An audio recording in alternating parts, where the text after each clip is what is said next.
Hi everyone, just going to give it a minute or two while everyone files in and then we can get started. So thanks for those who came in early, always appreciate that. Hopefully you've been to some other sessions today, so you know the drill. All right, excellent, more people coming in, wonderful, how good is that?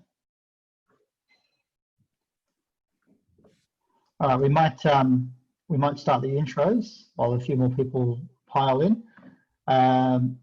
Thanks everyone who has attended this session, and thanks to everyone who's attended sessions today. We've had a really good day today, our little one-day digital conference, which has been really well received. I don't know if you've been on Twitter, but there's been some good responses. It's good to hear from the likes of Trent Innes earlier today at Zero. That was a good session with Rebecca.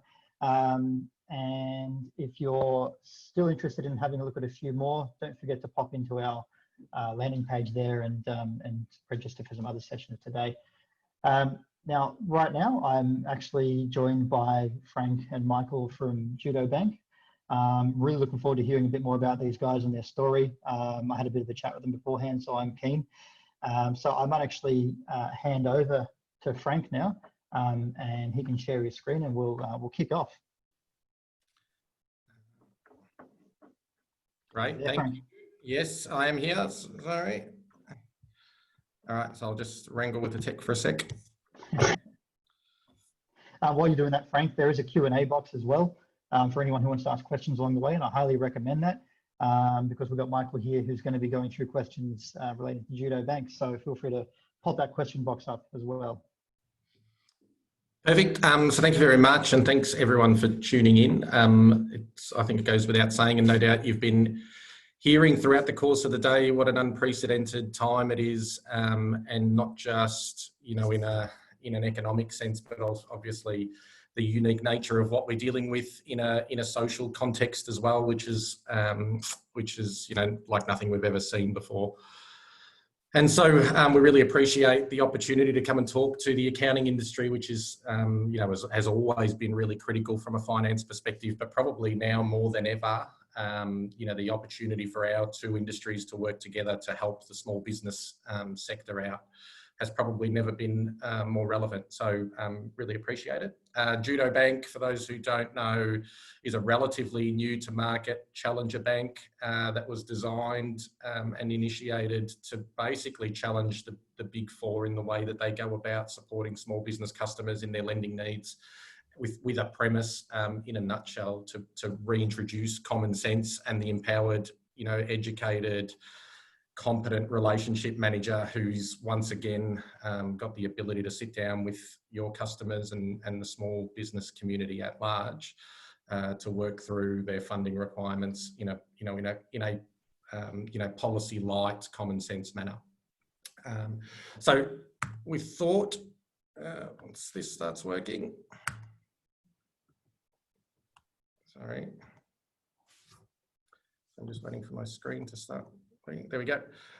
So we thought it'd be cool to start with this quote, which was by the Indian Prime Minister of the 1950s at a very different time, talking about a very different crisis. But we thought that the quote was really relevant to the current circumstances because probably never before, certainly in my career, probably for a lot longer than that there's been a necessity for us to think differently as an industry about the way we do things and the way we are facing into the market that we service, which is the small business market. And so, the way, and this will be a consistent theme through the course of the presentation, the way that we engage with the small business community probably needs a rethink, and the current climate is putting that under a microscope in the way that we've always dealt.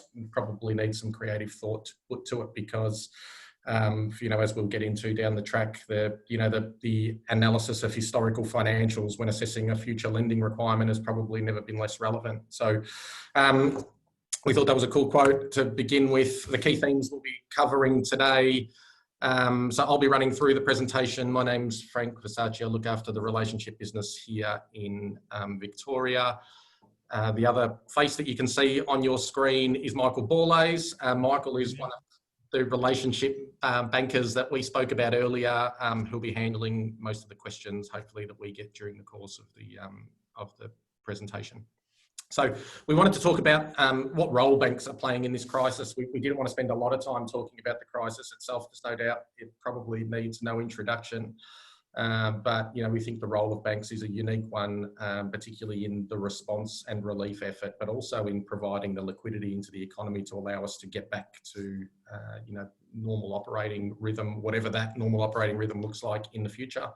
How do customers access relief? And a lot of this has been built off the questions we've been getting from customers, advisors and accountants in particular. So hopefully we cover off a lot of the things that you've been wondering from a bank finance point of view. Are banks still lending, and how do you go about re-engaging with the banking community? What are the new rules of engagement from a finance perspective that enable you to access funding in this environment? And then we did want to talk about, we think accountants are unique in this crisis in their ability and their necessity to provide good quality advice and good quality information to all parties to a transaction. So we did want to talk about funding specifically for accountants, because we do think that there's sort of a unique thing going on in your industry. And then, as I mentioned, we'll be handling some of your questions, hopefully, that emerge from the course of the presentation. So we thought it was sort of interesting to talk about a very brief history of banks and crises. The one that sort of is freshest in the memory is the GFC, which I recall as probably the most significant crisis until this one of my career, and that contrasted to the current situation in that the GFC was a crisis largely caused by the banking sector. It is certainly the finance sector more broadly, involving itself in riskier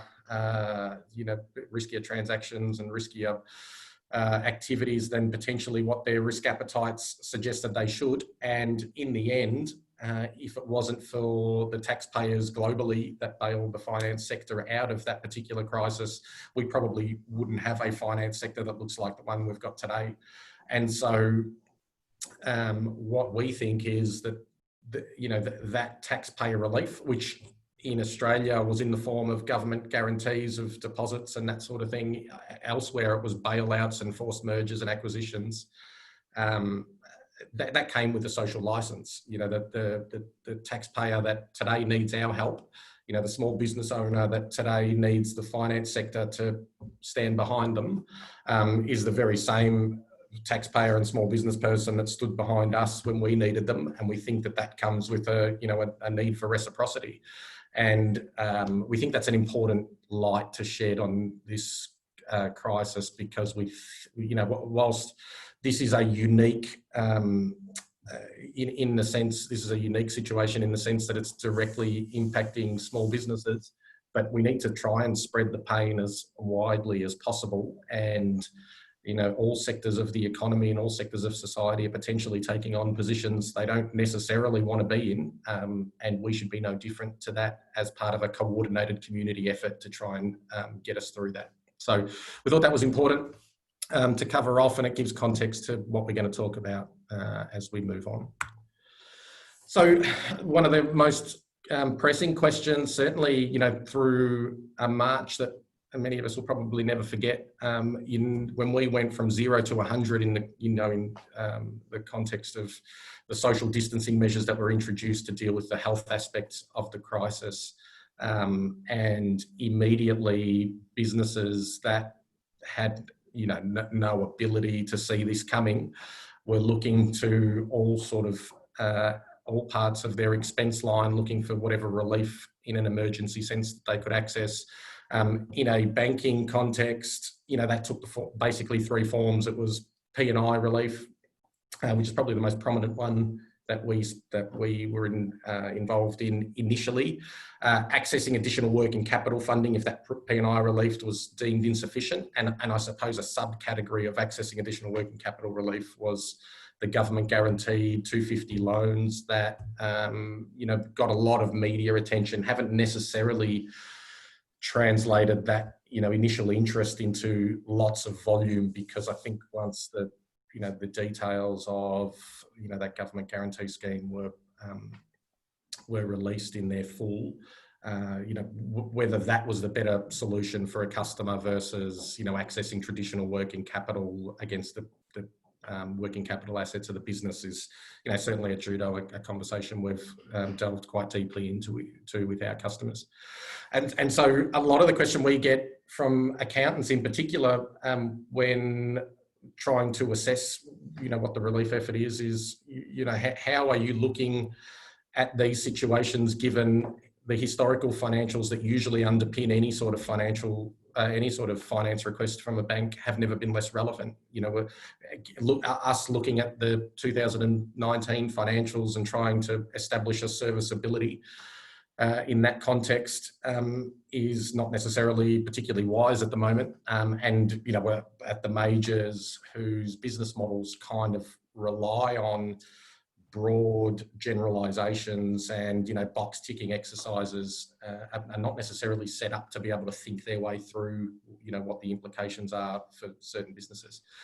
And so whilst we think that there is some relevance to the historical financials in that they sort of give you a starting point, they're obviously not the be all and end all. What we like to do with our customers, along with our customers' advisors, is to really understand, to the extent that's possible, the revenue impact in the immediate term. And for some businesses that, the very few businesses that have been impacted positively, and we've got a couple of IGA supermarkets, for example, on our books that have seen sort of Christmas-style quarters, given the especially initially the panic buying that was going on. But in the most part, somewhere between 0% and 100% and everything in between of revenue impact. Trying to understand exactly what that looks like, what variable costs the business can make adjustment to, and casual labour forces have obviously been prominent, but there's lots of other variable costs, as I'm sure you're aware, in a business. And then fixed costs are an interesting one, because what we traditionally thought were fixed costs have been to a large extent variabilised through the course of the crisis. And so, rental repayments that you would typically consider as a fixed cost, given the sort of the community-wide effort to assist the small business sector, a lot of those have been deferred. Understanding the nature of that deferral, and we've heard everything from, a fixed period of 6 months, at which time the full 6 months worth of rental needs to be caught up, right through to a smoothing over a longer lease term, so that the impact is minimised on the customer. For us, understanding that and the impact it has on the small business is really important. What's the residual working capital requirement once you do all that analysis, and really understand what the immediate term looks like for the business, and how do we keep this business viable in the immediate term? What's the residual working capital when you factor those two things in, and understanding the entry liquidity position and what additional funding is required to ensure that the business remains viable. And so essentially, whilst that a lot of that sort of is underpinned by a common sense type analysis, that has kind of been the extent to which the banking sector has been involved. The other bit that we think is hugely relevant when considering all of that, in speaking to a lot of small business customers of accountants that we interact with regularly, is what does re-emergence from the crisis look like? And we think that there are a number of ways that you can navigate the immediate period that is going to either set you up more effectively or less effectively for a potential re-emergence. And ensuring that, number one, we keep businesses viable, we keep their factors of production employed, be they human capital or sort of the equipment and whatnot. Ensuring that all of those remain viable and employed over the immediate term is really critical. And whilst that's been the immediate thing that that certainly our customers have had to think about, we've also, as difficult as it feels, and re-emergence at some future date feels like an eternity away sometimes, having an eye to that we think is really critical. So ensuring that understanding that loading gearing into your balance sheet does have to be repaid at some point, and potentially availing yourself of, you know, more grant type measures via government stimulus assistance might be a better option. And so understanding fully the landscape in the context of, you know, federal, state, local, and then all of your suppliers, the assistance that everyone is offering, you know, what cocktail of those measures best positions the business for re-emergence is something that we're working really closely with our customers, accountants with in particular. You know, and whilst the outlook period has never been more uncertain, trying to get a grip on what a re-emergence profile looks like, and we've sort of used a V, U, and L as you know, to symbolise, you know, the three profiles that we're using internally to model our customers' re-emergence profile. The V being, you know, an obvious you know, swift rebound to previous trading. We think that some industries will have that sort of re-emergence. You know, a dentist, for example, may have, you know, people are going to need to get their teeth checked. If you've got a toothache, you're probably going to get a filling. You know, a restaurant, given the staged social distancing measures that might be implemented as we exit, and community sentiment around being in crowded areas might take a little bit longer. And the L, which is the one no one wants to think about, but there may be sort of long-term structural changes to industries and to consumer behaviour that causes businesses to reconsider their business model.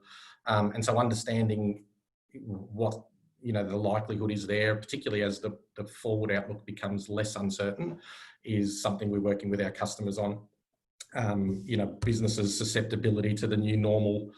Some businesses models will stand up really well. Others might need to consider how quickly they can pivot if the world turns in an unexpected way. And so the impact of all this on the capital position of the business, and, you know, businesses that enter this crisis with a weak capital position and don't have a lot of flexibility in terms of, you know, the ability to take on additional debt, probably need to think about, you know, some of the other measures that we've talked about that don't add to the gearing profile. Whereas, you know, businesses that do have a bit of fat in their balance sheet and can avail themselves of more, whether that's gearing from us or deferred rental that effectively takes on the profile of debt, or some of the, you know, the government guarantees is a debt measure. You know, understanding what a business looks like for that. And then the sum of all of that is how we're approaching our response in an emergency sense, dealing with, you know, keeping the viability of businesses as strong as possible through the course of the crisis. This is one that's probably, you know, certainly in the first couple of weeks had far less attention, you know, as people were dealing with the shock of what they were encountering in an immediate sense, and, you know, putting in place emergency measures to deal with, you know, getting things done. But are banks lending for new business? The answer to that is definitely. And, you know, obviously we can speak confidently on behalf of what Judo Bank is doing.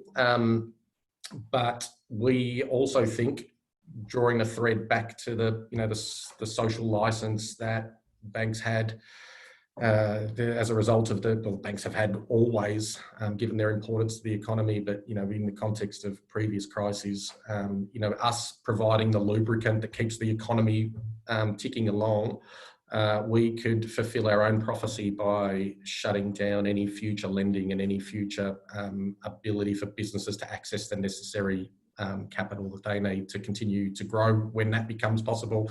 For a lot of our customers, that's right now. They've weathered the storm and they're starting to think about. But it is important to think about, you know, what the new rules for banking are. We talked about the existing, you know, Big Four type approach, which has always been largely a collateral first, you know, security first approach that relies on, you know, some pretty strict rules around historical financials and a bunch of other things. That policy framework is not going to work in the current climate. You know, the banks need to really think about how they assess customers, what relationship actually means to a customer, which is what relationship means in any sort of two-way interaction, which is let's get to know each other. Let's understand what our needs are. Let's really have a depth of conversation. Let's have the ability to consider new information and change our mind without, referring to a mythical credit creature that no one ever gets to meet who's making decisions, or even worse, an algorithm that was never built with these sorts of markets in mind. And so at Judo, we've always applied the traditional methodology in finance, which we refer to as the 4 Cs, starting with the customer character. And what we mean by character is the integrity and the capability of, the management capability of an individual who stands behind their business. Generally, good business operators in good times are good business operators in times of need, and that doesn't change. And so that is the first thing we consider when we're assessing cash flow. With cash flow and capital are the next 2 C's that we consider. We've sort of largely talked about our approach to those in the context of accessing emergency relief. And so we won't sort of focus on them anymore, but needless to say, the forward outlook is going to be much different from the historical one, and trying to demystify that for us and helping us get a grip on, removing as much uncertainty as we can is going to be really important. And it is a absolutely pivotal role that the accounting fraternity plays in that. And the final C is the one that generally in banking, certainly over the last quarter of a century, has been the first banking, the first C of banking, which is collateral. That's come to mean in banking circles the value of your house. The approach that we think is sensible is that you consider whatever asset it is that you're funding against in the first instance. So if that's working capital, you think about the working capital assets of the business. If that's equipment, you think about the value of that equipment. If it's goodwill, and we've certainly got an appetite to lend against the enterprise value of a business, understanding goodwill is really critically important. And in terms of the impact of the current pandemic on the 4 Cs and on collateral in particular, all we would like to have a conversation about is how has the volatility of that asset and its value been impacted by the current market, and let's have an intelligent conversation about that. But certainly we are lending, we have been lending through March and April for new businesses and for our existing customers, and we see no reason why that won't continue going forward. And so the final thing before we open it up to your questions, funding for accountants, we do see accountants as significantly different in this crisis, in that you play an incredibly important role in providing good advice to customers. There is so much that is changing so quickly in this market, both in terms of, the various stimulus packages that are being announced, changes to insolvency laws, dealing with people in the finance industry who may not understand, our business in the context of a particular crisis. And so being able to access your services, both from a customer point of view and our point of view as a financier, has never been more critical. And so we do recognise that in addition, in the hierarchy of who gets paid, the bank is probably, at the top of the list, probably even higher than the ATO these days. And that accountants can sometimes, be further down the list in terms of the customer's priority to pay, and that's potentially creating an internal conflict for the industry, whereby your services have probably never been more important and never had such high demand, but your lockup days are stretching because of the cash flow impact that's taking effect for many of your clients. And so the offer from us to you is that we're really keen to support the accounting industry if that cash flow pinch is something you want to talk to us about. And we are taking a unique lens and prepared to step further out on our risk curve to support this industry because of that critical function it's playing for a lot of our customers and a lot of the small business sector generally. What do you need to do? Certainly, obviously speak to whoever your financier is, but of course at Judo, we'd love to hear from you if that was something you wanted to have a chat to us about.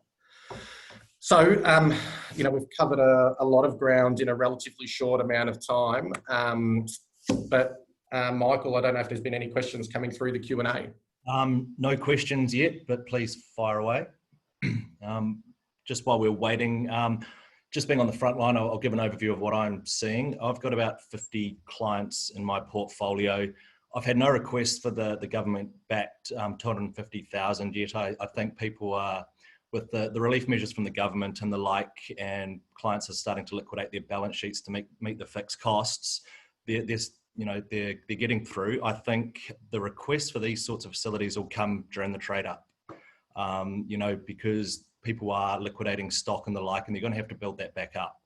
I think if we look at New Zealand, I'm from New Zealand, so I'm pretty interested in what's going on over there at the moment. They've gone from level 4 to level 3, and the demand for, restaurant food and the like is just astronomical, to the point that they can't actually deliver. So that's where they're finding their funding constraints. So I can see, I think May the 11th is going to be a really key date when some of these restrictions are going to be lifted. And it's just ensuring that our clients have got the capital required in the trade up. Yeah. So I've got a question here. Do you cover housing construction loans? No, this is probably the easiest answer. It's not something that Judo is in the market to do at the moment. It's something that's probably going to come on board in the next sort of 12 to 18 months. But the simple answer to that question is we're not doing that at the moment. Yeah, that's been more of a, it is something that we probably want to look to, definitely having construction capability in the future. Given our relative youth, we did want to try and cover as much as possible. So, a working capital facility, a term loan, an equipment finance loan, a bank guarantee, and a home loan is the product suite at the moment. But construction funding, which has project progress draw capability, is on the slate. So hopefully not too far away. Another question. Is there any further stimulus you think the government should introduce, or do you think it will be sufficient based on what we know? I think at the moment it's probably sufficient based on what we know. I mean, you've got clients who are getting tax relief, you've got the wage subsidies. I don't think there's a hell of a lot more that the government can do right now. But like I said, I think post May 11, when things start to trade up again, that's when we're going to start seeing potentially some more stimulus packages and requests for funding. Yeah, I think the bigger challenge has been, a lot of the stimulus measures have been distributed through the banks, and being able to access them in the most timely manner, and JobKeeper, which isn't distributed through the banks, we've heard some real difficulties customers have had in actually accessing the stimulus, as opposed to the volume of stimulus itself. So, and a lot of this is being done on the fly by governments and businesses that weren't expecting to be in this position. So it's, largely expected. But I think the volume looks like it's okay, albeit it's never going to be enough. But I agree with Maya, keeping some powder dry to help us re-emerge from this as quickly as possible is probably prudent at the moment. Sorry, my computer's just gone black. Can you see any questions, Frank? So that looks like it's it in terms of questions. I might throw back to HQ, and we did have some polling questions and whatnot that we wanted. Absolutely. One more thing before we flick over. Look, as a relationship banker, I don't think that the relationship part of banking has been more prevalent than what it is now. So, I'd encourage your clients to talk to us, sit down, let's work our way forward. There are going to be difficult times, and I think clients need experienced relationship bankers who are empowered to make the decisions and use a common sense approach going forward. So I think the relationship banking is never going to be as more prevalent as what it is now. Absolutely. I found that quite interesting, guys, just the correlation between what you guys are doing and what accountants are doing. And it's obviously a massive opportunity for you to all work together. And it's good to see Michael giving some numbers about the sort of, the people you've been working with currently. So I really appreciate that, guys. I've got a poll to launch. You've got a couple of questions, 3 actually, just quick ones here. So I'll get the first one underway. I don't know if you can see that one, Frank, but Well, when dealing with banks on behalf of your clients in the current climate, have you been frustrated by their lack of response and or rigid policy-based approach? So I'll give that a few 10, 20 seconds or so.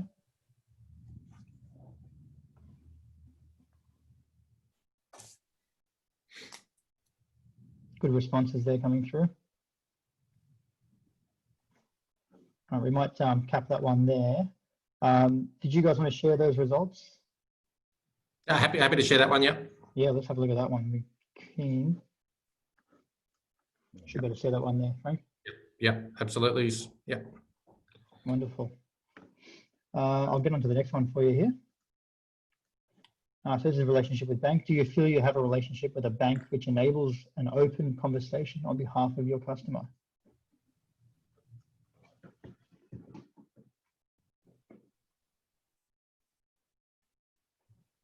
This is particularly interesting for you guys because I know that there's a lot of new sort of banks popping up which are kind of challenging those traditional relationships. So yeah, it's interesting to see your take on the relationship aspect of this as well. Yeah, absolutely. Give the one a few more, 5 more seconds there.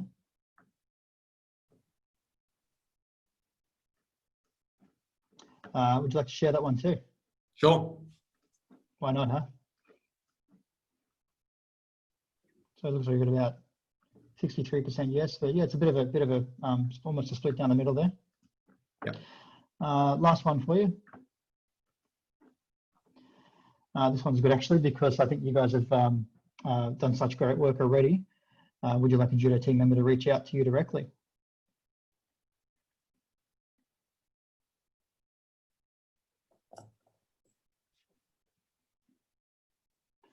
All right, give that one another 5 seconds or so. That's great. A lot of people actually looking to have a chat, which is awesome. We'll end that one there. Anything else from you, gents, before we sign off?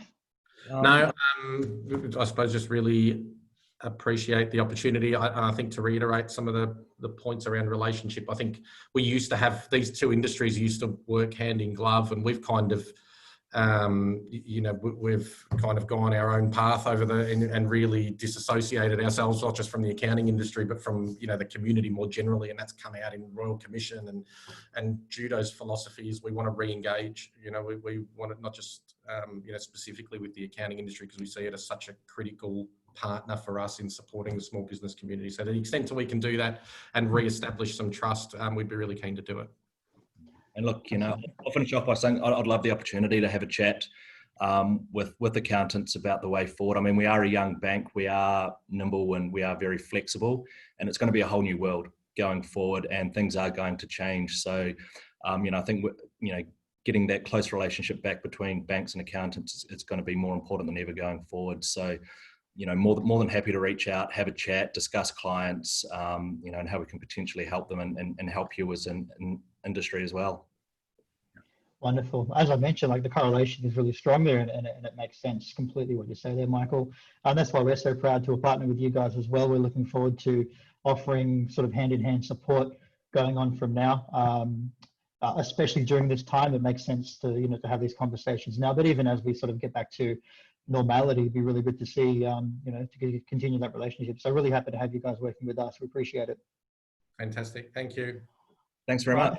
Thanks everyone. Appreciate your time, and we might see you in another session. Cheers. Thank you.